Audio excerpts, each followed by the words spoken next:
ಚಿಕ್ಕದು ಎನ್ನುವಂತಹ ಕೆಲಸಗಳನ್ನು ಈಗಲೇ ಚೆನ್ನಾಗಿ ಮಾಡು. ಆಗ ದೊಡ್ಡ ಕೆಲಸಗಳು ತಾನಾಗಿಯೇ ನಿನ್ನನ್ನು ಹುಡುಕಿಕೊಂಡು ಬರುತ್ತದೆ. ದೊಡ್ಡನಾದರೂ ಕೂಡ ನಾಲಿಗೆ ಬಿಗಿ ಹಿಡಿದರೆ ಅವನು ವಿವೇಕಿ ಎನಿಸಿಕೊಳ್ಳುತ್ತಾನೆ. ಚಿಂತೆ ಮಾಡುವುದನ್ನು ನಿಜಕ್ಕೂ ಕೂಡ ಬಿಟ್ಟು ಬಿಟ್ಟರೆ ಜೀವನ ಎನ್ನುವುದು ಪಾವನವಾಗುವುದು. ಗೆದ್ದವನು ಕತ್ತೆಯ ಬಗ್ಗೆ ಕಥೆಗಳನ್ನು ಹೇಳಿದರೂ ಕೂಡ ಅದು ಜನರಿಗೆ ಶ್ರೇಷ್ಠವಾಗಿಯೇ ಇರುತ್ತದೆ. ಸೋತವನು ಭಗವದ್ಗೀತೆಯ ಬಗ್ಗೆ ಹೇಳಿದರೂ ಕೂಡ ಕೆಟ್ಟದ್ದಾಗಿಯೇ ಇರುತ್ತದೆ. ನಂಬಿಕೆಯೇ ಜೀವನ, ನಂಬಿಕೆಯೇ ಜೀವನದ ಸ್ನೇಹ. ನಂಬಿಕೆ ಇದ್ದರೆ ಬಾಳಲ್ಲಿ ನಂದಾದೀಪವು, ನಂಬಿಕೆ ಇರದೇ ಇದ್ದರೆ ಮಾಡಿದ್ದೆಲ್ಲವೂ ಕಾಣುವುದು ತಪ್ಪಿನ ಒಂದು ಭಾವವು. ಹಾಗಾಗಿ ಜೀವನದಲ್ಲಿ ನಂಬಿಕೆಯನ್ನು ಉಳಿಸಿಕೊಳ್ಳಬೇಕಾಗಿರುವುದು ತುಂಬಾನೇ ಮುಖ್ಯವಾದದ್ದು. ಯಾರ ವಿಷಯದಲ್ಲಿಯೂ ಕೂಡ, ಯಾವ ಒಂದು ವಿಷಯದಲ್ಲಿಯೂ ಕೂಡ ಅತಿಯಾದ ಆತ್ಮವಿಶ್ವಾಸ, ನಂಬಿಕೆ, ಪ್ರೀತಿ ಒಳ್ಳೆಯದಲ್ಲ. ಏಕೆಂದರೆ ಯಾರು ಯಾವಾಗ ಹೇಗೆ ಬದಲಾಗುತ್ತಾರೆ ಎಂದು ಹೇಳುವುದಕ್ಕೆ ಸಾಧ್ಯವೇ ಇಲ್ಲ. ನೆನಪಿರಲಿ, ಸಮಯ ಮತ್ತು ಸಲಹೆ ಎಷ್ಟು ಬೇಕೋ ಅಷ್ಟೇ ಕೊಡಬೇಕು. ಅತಿಯಾದರೆ ಸಲಹೆಯ ಜೊತೆಗೆ ನಮ್ಮ ಸಮಯಕ್ಕೂ ಕೂಡ ಬೆಲೆ ಎನ್ನುವುದು ಇರುವುದೇ ಇಲ್ಲ. ದೇವರನ್ನ ನಂಬಿ ಜೀವನವನ್ನ ಮಾಡಿ, ಮನುಷ್ಯರನ್ನ ನಂಬಿ ಅಲ್ಲವೇ ಅಲ್ಲ. ಏಕೆಂದರೆ ಮನುಷ್ಯನಿಗೆ ನಿಯತ್ತು ಎನ್ನುವುದೇ ಇಲ್ಲ. ಎಲ್ಲರೂ ಸ್ವಾರ್ಥಿಗಳೇ ಆಗಿದ್ದಾರೆ. ಆದರೆ ದೇವರನ್ನ ನಂಬಿದರೆ ಕಷ್ಟಕಾಲದಲ್ಲಿ ನಮ್ಮನ್ನ ಯಾವತ್ತಿಗೂ ಕೂಡ ಕೈ ಬಿಡುವುದಿಲ್ಲ. ಇಲ್ಲಿ ನಾವು ಯಾರಿಗೆ ಒಳ್ಳೆಯದನ್ನು ಬಯಸುತ್ತೇವೆಯೋ ಅವರೇ ನಮ್ಮನ್ನು ಕೆಟ್ಟವರನ್ನಾಗಿ ನೋಡುತ್ತಾರೆ. ವಿಪರ್ಯಾಸವಾದರೂ ಕೂಡ ಇದೇ ಸತ್ಯ. ನೊಂದವರಿಗೆ ನೀನು ಒಮ್ಮೆಯಾದರೂ ಕೂಡ ಶ್ರೀಕೃಷ್ಣ ಪರಮಾತ್ಮನ ವಚನಾಮೃತವನ್ನು ಕೇಳುವುದರಿಂದ ನಿಮ್ಮ ಇಡೀ ಜೀವನಕ್ಕೆ ಒಂದು ಕಳೆ ಎನ್ನುವುದು ಬರುವುದು. ನಮ್ಮ ಹೃದಯ ಚೂರಾಗುವುದು ನಾವು ಹೆಚ್ಚು ನಂಬಿದವರಿಂದಲೇ. ಆದರೆ ಆ ಒಂದು ಚೂರಾದ ಹೃದಯವನ್ನು ಜೋಡಿಸಬೇಕಾಗಿರುವುದು ನಮ್ಮ ನಂಬಿಕೆಯಿಂದ ಮಾತ್ರ ಸಾಧ್ಯ. ನಿನ್ನ ಮುಂದೆ ಯಾರು ಎಷ್ಟೇ ಹಾರಾಡಲಿ, ನೀನು ಮೌನವಾಗಿ ಇರುವುದನ್ನು ಕಲಿತುಕೋ. ತಾಳ್ಮೆಯನ್ನು ಕಳೆದುಕೊಳ್ಳಬೇಡ. ಅವರ ಹಾರಾಟಕ್ಕೆ ನಿನ್ನ ತಾಳ್ಮೆಗೆ ನಾನು ಉತ್ತರವನ್ನು ಕೊಟ್ಟೇ ಕೊಡುತ್ತೇನೆ. ಕರ್ಮ ಎನ್ನುವುದು ಹೇಳುತ್ತದೆ, ಅತಿಯಾದ ನಂಬಿಕೆ ಒಳ್ಳೆಯದಲ್ಲ. ನೀನು ಯಾರನ್ನ ಕಣ್ಣು ಮುಚ್ಚಿ ನಂಬಬೇಡ. ಏಕೆಂದರೆ ನೀನು ಕಣ್ಣು ಮುಚ್ಚಿ ಬಿಡುವಷ್ಟರಲ್ಲಿಯೇ ಮೋಸ ಮಾಡುವಂತಹ ನಂಬಿಕೆ ದ್ರೋಹಿಗಳು ಇದ್ದಾರೆ. ಕಷ್ಟಗಳು ಭಾರವನ್ನ ಸಾಧ್ಯವಾದಷ್ಟು ತಡೆದುಕೋ. ಹೆದರಿ ಕುಸಿಯಬೇಡ. ಖಂಡಿತ ನಿನಗೂ ಒಂದು ದಿನ ಒಳ್ಳೆಯ ಸಮಯ ಎನ್ನುವುದು ಬಂದೇ ಬರುತ್ತದೆ. ನೊಂದವರಿಗೂ ಒಂದು ದಿನ ನಗಲೇಬೇಕು ಅಲ್ಲವೇ? ಕಾಲ ಒಂದೇ ರೀತಿಯಾಗಿ ಇರುವುದಿಲ್ಲ. ಇಂದು ನಿನ್ನನ್ನು ಕಾಲಿನ ಕೆಳಗೆ ಹಾಕಿ ತುಳಿದವರು ನಾಳೆ ನಿನ್ನೆದುರೇ ಮಂಡಿಯೂರಿ ಕಾಲನ್ನು ಹಿಡಿಯುವಂತಹ ದಿನವೂ ಕೂಡ ಬಂದೇ ಬರುತ್ತದೆ. ಒಂದು ಕ್ಷಣದಲ್ಲಿ ಭಿಕ್ಷುಕನೂ ಕೂಡ ರಾಜನೂ ಆಗಬಹುದು, ರಾಜನೂ ಕೂಡ ಭಿಕ್ಷುಕನೂ ಆಗಬಹುದು. ಅವರವರ ಕರ್ಮ ಅವರಿಗೆ ತಕ್ಕ ರೀತಿಯ ಪ್ರತಿಫಲವನ್ನು ನೀಡುತ್ತದೆ. ನಾನು ಒಂಟಿಯಾದೆ ಎಂದು ಅಳಬೇಡ. ಎಲ್ಲರೂ ಕೂಡ ಬರುವಾಗಲೂ ಒಂಟಿ, ಹೋಗುವಾಗಲೂ ಕೂಡ ಒಂಟಿ. ಆದರೆ ನಿನ್ನ ಜೊತೆ ಶಾಶ್ವತವಾಗಿ ಉಳಿಯುವುದು ಆ ಭಗವಂತ ಒಬ್ಬನೇ. ನಿನ್ನ ಕಷ್ಟದಲ್ಲಿಯೂ ಕೂಡ ನಿನ್ನ ಸುಖದಲ್ಲಿಯೂ ಕೂಡ ಒಬ್ಬನೇ. ನಿನ್ನಲ್ಲಿ ಸಮುದ್ರದಷ್ಟು ನೋವಿದ್ದರೂ ಕೂಡ ಸಮುದ್ರದ ತಳದಂತೆ ಶಾಂತವಾಗಿ ಇರು. ಏಕೆಂದರೆ ಸುನಾಮಿ ಏಳುವ ಸಮಯದಲ್ಲಿ ಬರುತ್ತದೆ. ಆಗ ನಿನ್ನ ಬಾಳಿನಲ್ಲಿ ಆಟ ಆಡಿದವರ ನಿರ್ನಾಮವನ್ನು ತಪ್ಪಿಸುವುದಕ್ಕೆ ಯಾರಿಂದಲೂ ಕೂಡ ಸಾಧ್ಯವೇ ಇಲ್ಲ. ಅವರು ಮಾಡಿರುವಂತಹ ಕರ್ಮಕ್ಕೆ ತಕ್ಕ ರೀತಿಯ ಪ್ರತಿಫಲವನ್ನು ಅನುಭವಿಸಿಯೇ ಅನುಭವಿಸುತ್ತಾರೆ. ಇನ್ನೊಬ್ಬರ ತುಳಿತಕ್ಕೆ ಸಿಗದೆ, ಆಡಿಕೊಳ್ಳುವಂಥವರ ಬಾಯಿಗೆ ತುತ್ತಾಗದೆ ಇದುವರೆಗೂ ಯಾರೂ ಕೂಡ ಬೆಳೆದಿಲ್ಲ. ಮನುಷ್ಯ ಒಳ್ಳೆಯವನಾಗಿ ಇದ್ದರೂ ಕೂಡ ಮಾತನಾಡುತ್ತಾರೆ, ಕೆಟ್ಟವನಾಗಿ ಇದ್ದರೂ ಕೂಡ ಮಾತನಾಡುತ್ತಾರೆ. ಎಲ್ಲರೂ ಎಲ್ಲರಿಗೂ ಒಳ್ಳೆಯವರಾಗಿ ಇರಲು ಸಾಧ್ಯವಿಲ್ಲ. ಹಾಗೆಯೇ ಎಲ್ಲರೂ ಎಲ್ಲರಿಗೂ ಕೆಟ್ಟವರಾಗಿ ಇರುವುದಕ್ಕೂ ಕೂಡ ಸಾಧ್ಯವೇ ಇಲ್ಲ. ಮನುಷ್ಯ ಯಾವತ್ತಿಗೂ ಕೂಡ ಶ್ರೀಗಂಧ ಮರದ ಹಾಗೆ ಬದುಕಬೇಕು. ಕತ್ತರಿಸಿದ್ದಷ್ಟು ಸುಗಂಧವನ್ನೇ ನೀಡುತ್ತದೆ. ಯಾರು ಎಷ್ಟೇ ಕೀಳಾಗಿ ಕಂಡರೂ ಕೂಡ ಒಳ್ಳೆಯದನ್ನೇ ಬಯಸಬೇಕು. ನಿಮ್ಮ ಒಳ್ಳೆಯತನವನ್ನು ಕಾಪಾಡಲು ಭಗವಂತ ಸದಾ ನಿಮ್ಮೊಂದಿಗೆ ಇದ್ದೇ ಇರುತ್ತಾನೆ. ನೀವು ಸಂತೋಷವಾಗಿ ಇರಲು ಬಯಸಿದರೆ ಮೊದಲು ನಿಮ್ಮ ಹೃದಯಕ್ಕೆ ನಿರಾಶೆಗಳನ್ನು ಸ್ವೀಕರಿಸುವುದನ್ನು ಕಲಿಸಿ. ಅದು ನಿಮ್ಮ ಪ್ರೀತಿ ಪಾತ್ರರಿಂದಲೂ ಸಹ ಆಗಿರಬಹುದು. ಒಮ್ಮೆ ಯೋಚನೆಗಳನ್ನು ಮಾಡಿ ನೋಡಿ. ಮನಸ್ಸಿಗೆ ನೋವಾದಾಗ ಕಣ್ಣೀರು ಬರುವುದು ಸಹಜ. ಆದರೆ ನಿನ್ನ ಕಣ್ಣೀರಿಗೆ ಕಾರಣ ಆದವರು ಅಳುವಂತೆ ಮಾಡುವುದು ನಿನ್ನದೇ ಜವಾಬ್ದಾರಿ. ಕಣ್ಣೀರನ್ನು ಒರೆಸಿಕೊಂಡು ಸುಖದಿಂದ ಬದುಕುವುದನ್ನು ಕಲಿತುಕೋ. ಯಾರೇ ನಿನ್ನನ್ನು ಅವಮಾನಿಸಲಿ, ಕಣ್ಣೀರನ್ನು ಇಡುವುದಕ್ಕೆ ಹೋಗಬೇಡ, ತಾಳ್ಮೆಯಿಂದ ಇರು. ಏಕೆಂದರೆ ಸಮಯ ಎನ್ನುವುದು ಬಂದೇ ಬರುತ್ತದೆ. ಅವಮಾನ ಮಾಡಿದವರೇ ಸನ್ಮಾನವನ್ನು ಕೂಡ ಮಾಡುತ್ತಾರೆ. ದುಡುಕುವುದು ಜೀವನದಲ್ಲಿ ಎಂದಿಗೂ ಕೂಡ ಬೇಡ. ಸಮಯ ಯಾವಾಗಲೂ ಕೂಡ ಒಂದೇ ರೀತಿಯಾಗಿ ಇರುವುದಿಲ್ಲ. ಇಂದು ಮೆರೆದವರೆಲ್ಲರೂ ಕೂಡ ಒಂದಲ್ಲ ಒಂದು ದಿನ ಮಣ್ಣಾಗಲೇಬೇಕು ಎನ್ನುವುದನ್ನು ಮರೆಯಲೇಬೇಡ. ಒಂದು ನೊಂದ ಜೀವಕ್ಕೆ ಧೈರ್ಯ, ನಂಬಿಕೆ ಮತ್ತು ದೇವರು ಇವುಗಳು ಮಾತ್ರ ಶಕ್ತಿಯನ್ನು ಕೊಡುವುದಕ್ಕೆ ಸಾಧ್ಯವಾಗುವುದು. ಭಗವಂತನನ್ನ ನಂಬಿ ಸಾಕು. ಅದೆಷ್ಟೇ ಕೆಟ್ಟದ್ದಾಗಲಿ, ಎಷ್ಟೇ ಕಷ್ಟಗಳೇ ಬರಲಿ, ನಿಮ್ಮನ್ನ ಒಂದು ದಡ ಸೇರಿಸಿಯೇ ಸೇರಿಸುತ್ತಾನೆ. ನೀನು ಎಲ್ಲರಿಗಿಂತಲೂ ಕೂಡ ಹೆಚ್ಚು ಕಷ್ಟ, ನೋವನ್ನು ಅನುಭವಿಸುತ್ತಿದ್ದೀಯಾ ಅಂದರೆ ನಿನ್ನ ಜೀವನದಲ್ಲಿ ಮುಂದೆ ತುಂಬ ಒಳ್ಳೆಯ ದಿನಗಳು ಪ್ರಾರಂಭವಾಗಲಿದೆ ಎಂದು ಅರ್ಥವಾಗುವುದು. ಹಾಗಾಗಿ ಜೀವನದಲ್ಲಿ ಎಷ್ಟೇ ಕಷ್ಟದ ಸಮಯಗಳು ಬಂದರೂ ಕೂಡ ಎಲ್ಲವನ್ನ ಎದುರಿಸುವುದನ್ನು ಕಲಿತುಕೋ. ಮುಖದಲ್ಲಿ ಮಂದಹಾಸ ಇರಲಿ. ಗೆದ್ದೆ ಗೆಲ್ಲುತ್ತೇನೆ ಎನ್ನುವಂತಹ ಆತ್ಮವಿಶ್ವಾಸ ನಿನ್ನಲ್ಲಿ ಗಟ್ಟಿಯಾಗಿ ಇರಲಿ. ಜನ ಯಾವಾಗಲೂ ಕೂಡ ನೀನು ಸೋಲಬೇಕು ಕಾಯುತ್ತಿದ್ದಾರೆ. ಆದರೆ ನೀನು ಸೋಲಿನಲ್ಲಿಯೂ ಕೂಡ ನಗುವುದನ್ನು ಕಲಿತು ಬಿಡು. ಆಗ ಅವರೇ ನಿನ್ನ ಕಣ್ಣೆದುರು ಸೋಲುತ್ತಾರೆ. ಮನಸ್ಸಿಟ್ಟು ಕಲಿತ ಅಕ್ಷರ, ಮೈ ಬಗ್ಗಿಸಿ ದುಡಿದು ತಿನ್ನುವಂತಹ ಅನ್ನ, ಕಷ್ಟಪಟ್ಟು ಗಳಿಸಿರುವಂತಹ ಸಂಪಾದನೆ, ಇಷ್ಟದಿಂದ ಮಾಡುವಂತಹ ದೈವಭಕ್ತಿ ಯಾರನ್ನೂ ಯಾವತ್ತಿಗೂ ಕೂಡ ಕೈ ಬಿಡುವುದಿಲ್ಲ. ನೀವು ಅನಗತ್ಯವಾಗಿ ಚಿಂತಿಸುತ್ತಿದ್ದೀರಿ. ಯಾರಿಗಾಗಿಯೂ ಏಕೆ ಹೆದರುತ್ತಿದ್ದೀರಿ? ಯಾರು ನಿಮ್ಮನ್ನ ಕೊಲ್ಲಲು ಸಾಧ್ಯ? ಅಂತಿಮವಾಗಿ ಆತ್ಮ ಎನ್ನುವುದು ಹುಟ್ಟುತ್ತದೆ ಅಥವಾ ಸಾಯುತ್ತದೆ, ಅಷ್ಟೇ ಅಲ್ಲವೇ? ಸ್ವಯಂ ವಿನಾಶ ಮತ್ತು ನರಕಕ್ಕೆ 3 ದಾರಿಗಳು ಇವೆ.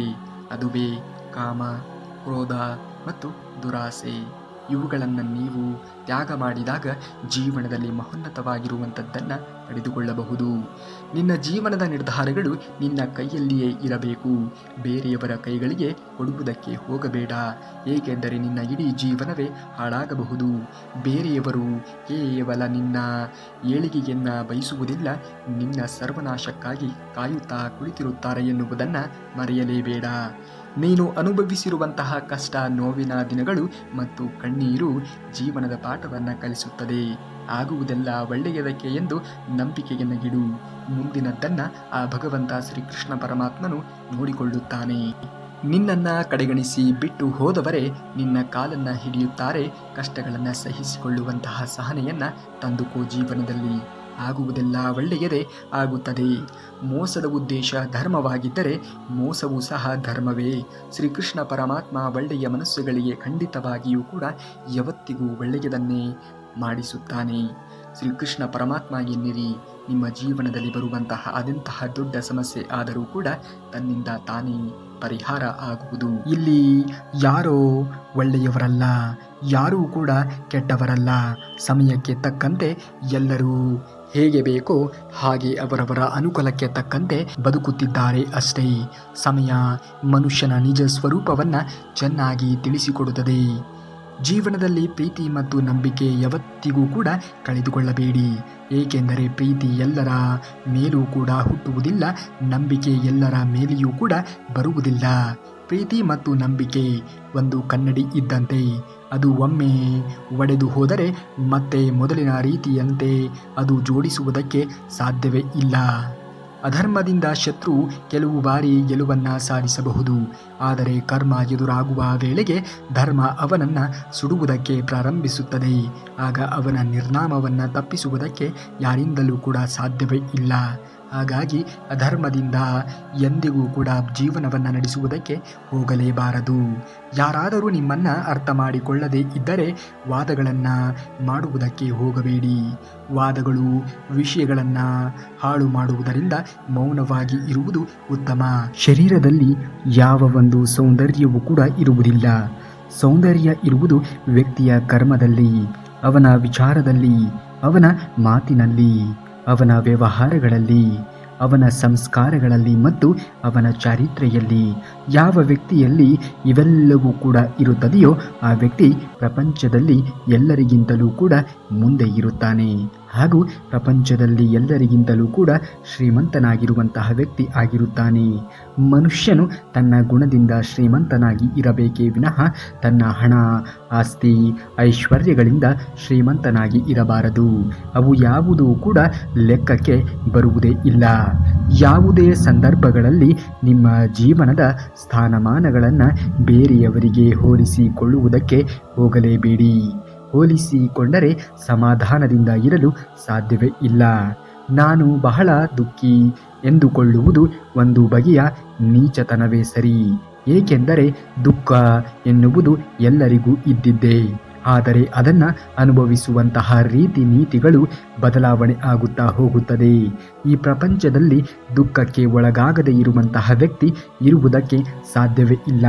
ಪ್ರತಿಯೊಬ್ಬ ಮಾನವರಿಗೂ ಕೂಡ ಅವರದ್ದೇ ಆಗಿರುವಂತಹ ದುಃಖ, ಸಂಕಟಗಳು ಇದ್ದೇ ಇರುತ್ತದೆ. ನೀವು ಖುಷಿಯಾದ ಪಕ್ಷದಲ್ಲಿ ಹೋಗಲಾಡಿಸಿ ಸಂತೋಷವಾಗಿ ಇರುವುದಕ್ಕೆ ಪ್ರಯತ್ನವನ್ನು ಪಡಿ. ನೀವು ಮಲಗಿದ್ದ ಹಾಸಿಗೆ ನಿಮ್ಮನ್ನು ಅಸಹ್ಯ ಪಡುವ ಮುನ್ನ ಆಲಸ್ಯವನ್ನು ಬಿಟ್ಟು ಬಿಡಿ. ನಿಮ್ಮ ಕನ್ನಡಿ ನಿಮ್ಮನ್ನು ಪ್ರಶ್ನಿಸುವ ಮುನ್ನ ಉತ್ತರವನ್ನು ಹುಡುಕಿಕೊಳ್ಳಿ. ನಿಮ್ಮ ನೆರಳು ನಿಮ್ಮನ್ನು ಬಿಡುವ ಮುನ್ನ ಬೆಳಕಿಗೆ ಬಂದು ಬಿಡಿ. ಏಕೆಂದರೆ ಅತಿಯಾದರೆ ಯಾವುದೂ ಕೂಡ ಒಳ್ಳೆಯದಲ್ಲ ನೋಡಿ. ಮನುಷ್ಯನಿಗೆ ನಿಯತ್ತು ಇರುವುದು ಒಳ್ಳೆಯದು. ಆದರೆ ಅತಿಯಾದ ನಿಯತ್ತು ಎನ್ನುವುದು ಪ್ರಸ್ತುತವಾಗಿರುವಂತಹ ಈ ಒಂದು ದಿನಮಾನಗಳಲ್ಲಿ ನಿಮಗೆ ತೊಂದರೆಯನ್ನು ಉಂಟು ಮಾಡಬಹುದು. ಹಾಗಾಗಿ ಯಾರ ಬಳಿಯಲ್ಲಿ ಹೇಗೆ ವರ್ತನೆಯನ್ನು ತೋರಬೇಕು, ಯಾರ ಬಳಿಯಲ್ಲಿ ಹೇಗೆ ಇರಬೇಕು ಎನ್ನುವುದು ತುಂಬಾ ಮುಖ್ಯವಾಗುತ್ತದೆ. ಒಳ್ಳೆಯ ರೀತಿಯಲ್ಲಿ ಇರಲು ಹೋದರೆ ಇಂದಿನ ದಿನಮಾನಗಳಲ್ಲಿ ಬಳಸಿಕೊಳ್ಳುವವರ ಸಂಖ್ಯೆಯು ಅತಿಯಾಗುತ್ತದೆ. ಎಡಬಿಡದೆ ಒಳ್ಳೆಯದನ್ನು ಮಾಡುತ್ತಾ ಇರಿ, ಒಳ್ಳೆಯದನ್ನೇ ಆಲೋಚಿಸುತ್ತಾ ಇರಿ. ನಮ್ಮ ಕೀಳು ಸ್ವಭಾವವನ್ನು ಅಡಗಿಸಿಕೊಳ್ಳುವುದಕ್ಕೆ ಇದೊಂದೇ ದಾರಿ ಆಗಿರುತ್ತದೆ. ಯಾರನ್ನು ಕೆಟ್ಟವರೆಂದು ಹೇಳಬೇಡಿ. ಯಾವ ವ್ಯಕ್ತಿಯು ನಿಮ್ಮ ಮಾತಿಗೆ ಅನುಗುಣವಾಗಿ ನೀವು ಹೇಳಿರುವುದಕ್ಕೆ ತನ್ನ ಜೀವನ ಶೈಲಿಯನ್ನು ಅಳವಡಿಸಿಕೊಂಡು ಹೋಗುತ್ತಾನೆಯೋ ಅಂಥವರಿಗೆ ಹೇಳುವುದಕ್ಕೆ ಒಂದು ಅಧಿಕಾರ ಎನ್ನುವುದು ಇರುತ್ತದೆ. ಯಾವ ವ್ಯಕ್ತಿಯು ನಾವು ಎಷ್ಟೇ ರೀತಿಯಾಗಿ ಆತನಿಗೆ ಒಳ್ಳೆಯ ವಿಚಾರವನ್ನು ಹೇಳಿದರೂ ಕೂಡ ಆತ ತನ್ನ ಜೀವನದಲ್ಲಿ ಅದನ್ನು ಅಳವಡಿಸಿಕೊಳ್ಳುವುದಿಲ್ಲ ಅನ್ನುವುದೇ ಆದರೆ ನೀವು ಹೇಳಿದ್ದಕ್ಕೂ ಕೂಡ ಏನು ತಾನೇ ಸಾರ್ಥಕತೆ ಎನ್ನುವುದು ದೊರಕುವುದು. ಯಾವುದೇ ವ್ಯಕ್ತಿಯಾಗಿದ್ದರೂ ಕೂಡ ಸರಿ, ಒಳ್ಳೆಯ ವಿಚಾರಗಳನ್ನು ಸ್ವಾಗತಿಸುವಂತಹ ಮನೋಧೋರಣೆಯನ್ನು ಬೆಳೆಸಿಕೊಳ್ಳಬೇಕು. ಕೆಟ್ಟ ವಿಚಾರಗಳನ್ನು ಎಂದಿಗೂ ಕೂಡ ನಂಬುವುದಕ್ಕೆ ಹೋಗಬಾರದು. ಯಾರದೋ ನಗುವಿಗೆ ಬೀಳುತ್ತೀವಿ, ಇನ್ಯಾರದ್ದೋ ಕಣ್ಣೀರಿಗೆ ಕರಗುತ್ತೀವಿ, ಮತ್ಯಾರದ್ದೋ ಗೊತ್ತಿಲ್ಲದೆ ಪ್ರೀತಿಸುತ್ತೀವಿ, ಹೇಳುವುದಕ್ಕೂ ಒದ್ದಾಡುತ್ತೀವಿ. ಪ್ರೀತಿ ಸಿಗದೆ ಇದ್ದಾಗ ಅದೇ ನೋವಿನಲ್ಲಿ ಬಾಳುತ್ತೀವಿ. ಪ್ರೀತಿ ಬಂದಾಗ ಮನಸ್ಸು ಬಿಚ್ಚಿ ಹೇಳಿಕೊಳ್ಳಿ. ಸಿಗಲಿಲ್ಲ ಅಂದರೆ ಬಿಟ್ಟು ಬಿಡಿ. ಸಿಕ್ಕಾಗ ಸಾಯುವವರೆಗೂ ಕೂಡ ಕಣ್ಣಲ್ಲಿ ಕಣ್ಣಿಟ್ಟು ಕಾಪಾಡಿಕೊಳ್ಳಿ. ಮೋಸ ಹೋದೆ ಎಂದು ದುಃಖಕ್ಕೆ ಒಳಗಾಗಬೇಡ. ಭಗವಂತನನ್ನು ನಂಬಿದವರಿಗೆ ಮೋಸವಾದರೆ, ಮೋಸ ಮಾಡಿದವರಿಗೆ ಮೋಸವನ್ನು ಮಾಡುವುದಕ್ಕೆ ಭಗವಂತ ಯಾರನ್ನಾದರೂ ಸೃಷ್ಟಿ ಮಾಡಿರುತ್ತಾನೆ. ಸಮಯ ಸಂದರ್ಭವನ್ನು ನೋಡಿಕೊಂಡು ಸತ್ಯವಾಗಿಯೂ ಕೂಡ ಸರಿಯಾದ ಪಾಠವನ್ನು ಅಂಥವರಿಗೆ ಕಲಿಸುತ್ತಾನೆ. ಹಾಗಾಗಿ ಜೀವನದಲ್ಲಿ ಸತ್ಯವಾಗಿ ಧರ್ಮಯುತವಾಗಿರುವಂತಹ ಜೀವನವನ್ನು ನೀವು ಕಳೆಯಬೇಕು. ಸ್ಥಾನಮಾನವನ್ನು ನೋಡಿ ನಿಮ್ಮ ಬಗೆಗಿನ ಅಭಿಪ್ರಾಯವನ್ನು ಬದಲಿಸುತ್ತಾರೆ. ನೀವು ಒಳ್ಳೆಯ ಸ್ಥಾನದಲ್ಲಿ ಇದ್ದರೆ ನಿಮ್ಮ ತಪ್ಪುಗಳನ್ನೆಲ್ಲವನ್ನೂ ಕೂಡ ಮನ್ನಿಸುತ್ತಾರೆ. ಇಲ್ಲದೆ ಇದ್ದರೆ ಅವರೇ ನಿಮ್ಮ ಬಗ್ಗೆ ಕೆಟ್ಟದ್ದಾಗಿ ಮಾತನಾಡುತ್ತಾರೆ. ಹೀಗಾಗಿ ಜೀವನ ಅಭಿಪ್ರಾಯದ ಬಗ್ಗೆ ಬಹಳ ಮಹತ್ವವನ್ನು ಕೊಡುವಂತಹ ಅವಶ್ಯಕತೆ ಇಲ್ಲ. ಅರಿವಿಲ್ಲದವರ ಮಾತುಗಳಿಗೆ ಅರಿತಿರುವಂತಹ ನೀನು ತಲೆಯನ್ನು ಕೆಡಿಸಿಕೊಳ್ಳುವುದರಿಂದ ಯಾವುದೇ ರೀತಿಯ ಪ್ರಯೋಜನ ಎನ್ನುವುದು ಆಗುವುದೇ ಇಲ್ಲ. ಜೀವನದಲ್ಲಿ ಅರಿತು ಮುನ್ನಡೆಯುವುದನ್ನು ಕಲಿಯಬೇಕು. ನಟಿಸುವಂತಹ ವ್ಯಕ್ತಿಗಳೇ ಮೋಸ ಮಾಡಿ ನಗು ನಗುತ್ತಾ ಬದುಕುತ್ತಿರುವಾಗ ಇನ್ನು ನಾವು ನಿಯತ್ತಾಗಿ ಬದುಕುತ್ತಿದ್ದೇವೆ. ಹಾಗಾಗಿ ನಾವು ಇನ್ನೂ ಹೆಚ್ಚು ಖುಷಿಯಿಂದ ಇರಬೇಕು.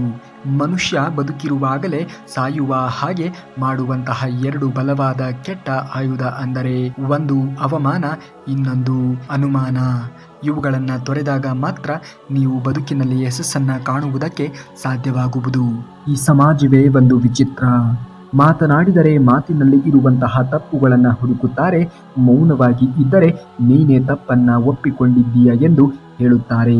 ಇಂತಹ ಸಮಾಜದಲ್ಲಿ ನಾವು ಹೇಗೆ ಬದುಕಬೇಕು ಅಂದರೆ ಇನ್ನೊಬ್ಬರ ಬಗ್ಗೆ ತಲೆಯನ್ನ ಕೆಡಿಸಿಕೊಳ್ಳದೆ ನಮ್ಮ ಜೀವನ ನಾವು ನೋಡಿಕೊಂಡರೆ ಅದೇ ಒಂದು ದೊಡ್ಡ ಸಾಧನೆ ಇದ್ದ ಹಾಗೆ. ಹಾಗಾಗಿ ನಮ್ಮ ಜೀವನವನ್ನು ನಾವು ನೋಡಿಕೊಂಡು ಹೋಗಬೇಕು. ನಾವು ನಮ್ಮ ಜೀವನವನ್ನು ಯಶಸ್ವಿಗೊಳಿಸಿಕೊಳ್ಳಬೇಕು ಎನ್ನುವುದೇ ಆದರೆ ಈ 2 ಸೂತ್ರಗಳನ್ನು ನಾವು ಜೀವನದಲ್ಲಿ ಅಳವಡಿಸಿಕೊಳ್ಳಬೇಕಾಗುತ್ತದೆ. ಅವನ ನಿರ್ಧಾರ ಬಲವಾಗಿ ಇರಬೇಕು. ಅಂದರೆ ಯಾರು ಜೀವನದಲ್ಲಿ ಗೆಲುವನ್ನು ಸಾಧಿಸಬೇಕು ಅನ್ನುವಂತಹ ಹಂಬಲವನ್ನು ಇಟ್ಟುಕೊಂಡು ಇರುತ್ತಾರೆಯೋ ಅವರು ತೆಗೆದುಕೊಳ್ಳುವಂತಹ ಪ್ರತಿಯೊಂದು ನಿರ್ಧಾರಗಳು ಬಲವಾಗಿ ಇರಬೇಕು.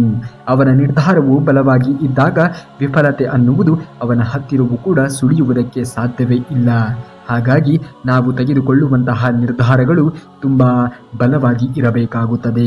ನಿನ್ನ ಗುರಿಯನ್ನು ಸಾಧಿಸುವ ಮುಖ್ಯ ಘಟ್ಟದಲ್ಲಿ ಕೆಲವರು ನಿನ್ನನ್ನು ತಡೆಯುವಂತಹ ಪ್ರಯತ್ನವನ್ನು ಕೂಡ ಮಾಡುತ್ತಾರೆ.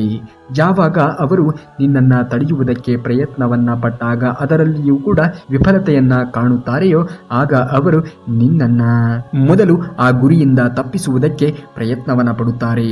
ಯಾವಾಗ ನೀನು ಅವರ ಪ್ರಯತ್ನಗಳಿಗೆ ಬಾಗುವುದಿಲ್ಲವೋ ಆಗ ಅವರು ನಿನ್ನನ್ನು ಹೀಯಾಳಿಸುವುದಕ್ಕೆ ಅಥವಾ ಅವಮಾನವನ್ನು ಮಾಡುವುದಕ್ಕೆ ಪ್ರಾರಂಭವನ್ನು ಮಾಡುತ್ತಾರೆ.